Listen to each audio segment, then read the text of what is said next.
Covid പ്രതിരോധ പ്രവർത്തനങ്ങൾ ഞാൻ എണ്ണി പറയാം, വെല്ലുവിളി ഏറ്റെടുത്തിരിക്കുന്നു. അതുകൊണ്ട് എണ്ണി പറയാൻ വേണ്ടി ഞാൻ ആഗ്രഹിക്കുകയാണ്. ആയുഷ് ഡിസ്പെൻസറി പാലപ്പെട്ടി കെട്ടിടം 45 രൂപ, ആയുഷ് ഡിസ്പെൻസറി മാറാക്കര 36 ലക്ഷം രൂപ, കുറ്റിപ്പുറം നടുവട്ടം ആയുർവേദ ഡിസ്പെൻസറി. അങ്ങനെ എടുത്തു പറഞ്ഞാൽ ഒരു പക്ഷെ നിങ്ങൾ 7:30 മണിക്ക് ഇത് അവസാനിപ്പിക്കാൻ കഴിയാത്ത തരത്തിൽ എനിക്ക് പറയേണ്ടി വരും. പിന്നെ കേൾക്കൂ, റെയിൽവേ വികസനം പറഞ്ഞു. നിങ്ങൾ ഇന്ന് കുറ്റിപ്പുറം റെയിൽവേക്ക് പോയാൽ നേരിട്ട് എൻട്രി ഇല്ല. കാരണം അവിടെ ലിഫ്റ്റ് ഉൾപ്പെടെയുള്ള വലിയ ഡെവലപ്മെന്റ് അവിടെ നടക്കുന്നതാണ്. അതേപോലെ തിരൂര് വികസനം, ഡോക്ടർ അരുൺകുമാർ കുറ്റിപ്പുറം റെയിൽവേ സ്റ്റേഷനിലേക്ക് കയറിയാൽ ആദ്യം നേരെ പോകുന്നതാണെങ്കിൽ ഇന്ന് അവിടെ പ്രവർത്തനം നടക്കുന്നതിന്റെ ഭാഗമായി തിരിഞ്ഞു നടന്ന് ആ മുഴുവൻ പ്രവർത്തനവും കാണാവുന്ന കേന്ദ്ര സർക്കാരിന്റെ പദ്ധതിയുടെ ഭാഗമായിട്ടുള്ള രവി തേലത്തിന്റെ ഗോളിലേക്കാണ് അല്ലെങ്കിൽ കോർട്ടിലേക്കാണ് പന്ത് പോയിരിക്കുന്നത്. രവി തേലത്ത് BJP ആണോ ലീഗിനേക്കാൾ കൂടുതൽ വികസനം പൊന്നാനി കൊണ്ടുവന്നിരിക്കുന്നത്? സംശയമില്ല, BJP അല്ലേ. ആർക്കാ സംശയം ആ കാര്യത്തില്? മുസ്ലിം ലീഗിന്റെ MP-യുടെ കാര്യം പറഞ്ഞു. MP 95% അറ്റൻഡൻസ് ഉണ്ടെന്ന് പറഞ്ഞു. ചില ക്ലാസ്സിൽ ഒരു ദിവസവും ലീവ് എടുക്കാതെ പഠിച്ച കുട്ടി പരീക്ഷയിൽ 8 പൊട്ടുന്ന നമ്മൾ കണ്ടിട്ടുണ്ടല്ലോ. 95% അവിടെ സഭയിലുണ്ടായിട്ട് കാര്യമില്ലല്ലോ, പെർഫോമൻസ് വേണ്ടേ? അദ്ദേഹം ഒരു വ്യക്തി എന്നുള്ള നിലക്ക് നല്ല പെരുമാറാൻ അറിയുന്ന നല്ല മാന്യനായ ഒരാളാണ്. അദ്ദേഹത്തോട് നമുക്ക് നല്ല മതിപ്പുണ്ട്. പക്ഷേ MP എന്നുള്ള നിലക്ക് അദ്ദേഹം പൊന്നാനി ലോക്സഭയിൽ സമ്പൂർണ്ണ പരാജയമായിരുന്നു എന്നുള്ള കാര്യത്തോട് തർക്കം ഉണ്ടാവില്ല. ഇപ്പം അദ്ദേഹം പറഞ്ഞ ഫണ്ടിന്റെ കാര്യം പറഞ്ഞു. മലപ്പുറത്തുനിന്നാണ് MP വരുന്നത്, അബ്ദുൽ സമദ് സമദാനി. അല്ല, ഇത് ഇപ്പൊ നിലവിലുള്ള 5 കൊല്ലം കഴിഞ്ഞിട്ട് ലീഗിന്റെ ഒരേ ആളുകളാണ് മാറിയാലും കുഴപ്പമില്ല എന്നാണല്ലോ UDF-ന്റെ പ്രതിനിധി പറഞ്ഞത്. അതുകൊണ്ട് പറയണല്ലോ, നിലവിൽ 5 വർഷം ലീഗ് UDF എന്ത് ചെയ്തു എന്നുള്ളതാണല്ലോ ചോദ്യം. ഇപ്പം പറയുന്ന പ്രധാനപ്പെട്ടത് 10-26 കോടി റെയിൽവേയുടെ ഫണ്ട് അദ്ദേഹം ചെലവഴിച്ചു എന്നാണ് പറഞ്ഞത്. റെയിൽവേയുടെ ഫണ്ട് നാളെ ഇതുവരെ മുസ്ലിം ലീഗിന്റെ MP-മാർ ഇവിടുന്ന് വിജയിച്ചു പോയിട്ടും മുമ്പ് ഇതേപോലെ തന്നെ അഹമ്മദ് സാഹിബും കുറച്ച് ഇവിടെ നിന്ന് അങ്ങോട്ട് മാറുക ചെയ്ത്. അന്ന് UPA ഗവൺമെന്റിന്റെ കാലത്ത് അഹമ്മദ് കേന്ദ്ര റെയിൽവേ വകുപ്പ് മന്ത്രിയായിരുന്നു, UPA-യുടെ സർക്കാരായിരുന്നു.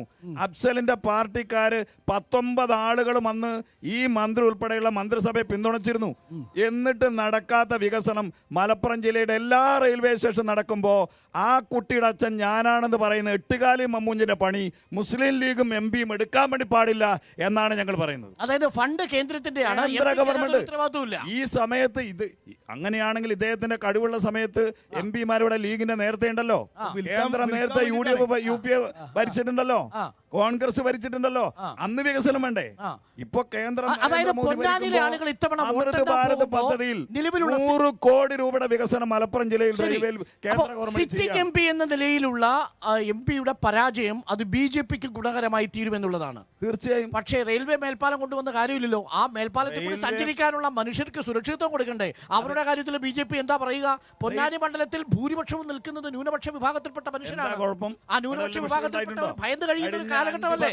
നിങ്ങൾ ഭയപ്പെടുത്തുന്നതായിരിക്കും, അല്ലാതെ ആരും ഇവിടെ ഭയപ്പെട്ട് കഴിയുന്നൊന്നുമില്ല. അങ്ങനെ തെറ്റിദ്ധാരണയാണ്. കഴിഞ്ഞ 5-10 കൊല്ലമായി നരേന്ദ്രമോദി ഭരിച്ചിട്ട് ഇവിടെ മതന്യൂനപക്ഷ വിഭാഗങ്ങൾക്ക് അവരുടെ ജീവിത രീതിയിൽ എന്താണ് നരേന്ദ്രമോദി വന്നുകൊണ്ട് പ്രയാസം ഇവിടെ പൊന്നാനിയിലോ കേരളത്തിലോ ഉണ്ടായിട്ടുള്ളത്?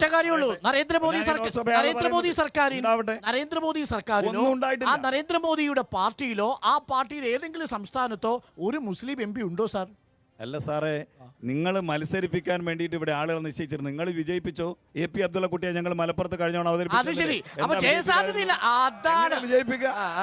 മുസ്ലിം ന്യൂനപക്ഷം ഭൂരിപക്ഷമുള്ള മണ്ഡലങ്ങളിലാണല്ലോ ഞങ്ങൾ സ്ഥാനാർത്ഥിയെ നിർത്തി തരുന്നത്. അവരെ മുസ്ലിം വിഭാഗത്തിൽപ്പെട്ട ആളെ വിജയിപ്പിച്ചാൽ അദ്ദേഹത്തിന് മന്ത്രിയാവാൻ തടസ്സമില്ല, അദ്ദേഹം MP ആവാൻ തടസ്സമില്ല.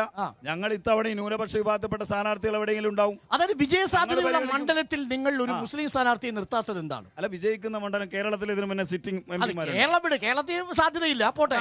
പക്ഷേ കേരളത്തിൽ ഉത്തർപ്രദേശിൽ നിന്ന് മുക്താർ അബ്ബാസ് നഖ്വിയെ കേന്ദ്രമന്ത്രിയാക്കിയ പാർട്ടി ഈ പാർട്ടിയാണ്.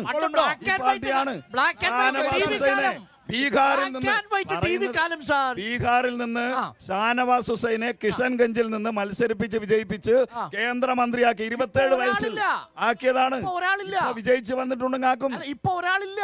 വിജയിച്ച് വരുന്ന സമയത്താണ് സർ ആക്കുക. അങ്ങനെയാണ് മത്സരിക്കാൻ സീറ്റ് കൊടുത്താൽ അവരവിടെ നിന്ന് വിജയിച്ച ഫൈറ്റിൻ സീറ്റിൽ നിന്നാണ് കിഷൻഗഞ്ചിൽ നിന്ന് വിജയിച്ചു വന്നത് ഷാനവാസ് ഹുസൈൻ. വെറുതെ നിങ്ങൾ വഴിതിരിച്ചു വിടല്ല, വികസനത്തിന് നിങ്ങൾ വേറെ മുഖം കൊടുക്കണ്ട.